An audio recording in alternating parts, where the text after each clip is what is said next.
আমাদের বাড়ির পাশে সুন্দর একটা বাড়ি দেখতে আসছে শ্যুট করতে এসে। ছাদের উপরে অনেক ভাই এবং ভাগনা ছিল, তো দেখতে পাচ্ছেন এখন আমরা উপরে উঠবো।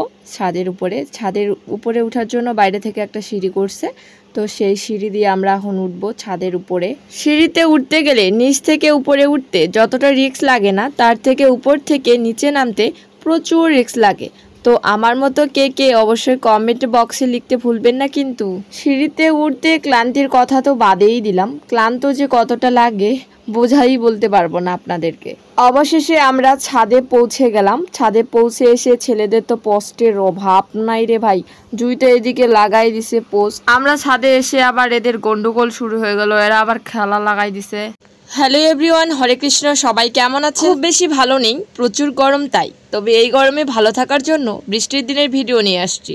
তবে ভিডিও দেখে আবার মাথা খারাপ করেন না, অনেক দিনের ভিডিও বলে। আপনারা অনেকেই হয়তো ভাগ্নির এবং বোনের নাচটা দেখেছেন।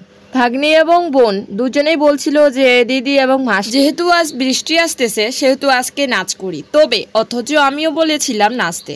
সেদিন আমি কোনো আমার ভিডিও করতে পারি নাই, একটু অসুস্থই ছিলাম, এই কারণে কোনো ভিডিও করা হয়নি। তারপর তো ওরা নাচ করবে, এ নিয়ে জায়গা পছন্দ করাকরির একটা ব্যাপার আছে। তো ভাগ্নিকে বললাম আমি যে রাস্তায় তো করতে পারি, আজকে রাস্তা ফাঁকা আছে, এবং ভাগ্নি বোন দুজনেই করতে চাইছিল রাস্তায় প্রথমে। তো আমি তখন বললাম তো ঠিক আছে, যেহেতু আজকে মানুষ থাকবে না। আপনারা অনেকেই ভাববেন এখন যে রাস্তায় নাচ করার কি দরকার ছিল। তবে বৃষ্টির দিনে লোক না থাকার কারণেই আমরা এটা প্ল্যান করছিলাম যে যেহেতু লোক থাকবে না তাহলে রাস্তায় করি, এটাই। আপনাদের নাচগুলো কেমন লাগছিল অবশ্যই কমেন্ট করতে ভুলবেন না। সবাই ভালো থাকবেন। হরে কৃষ্ণ।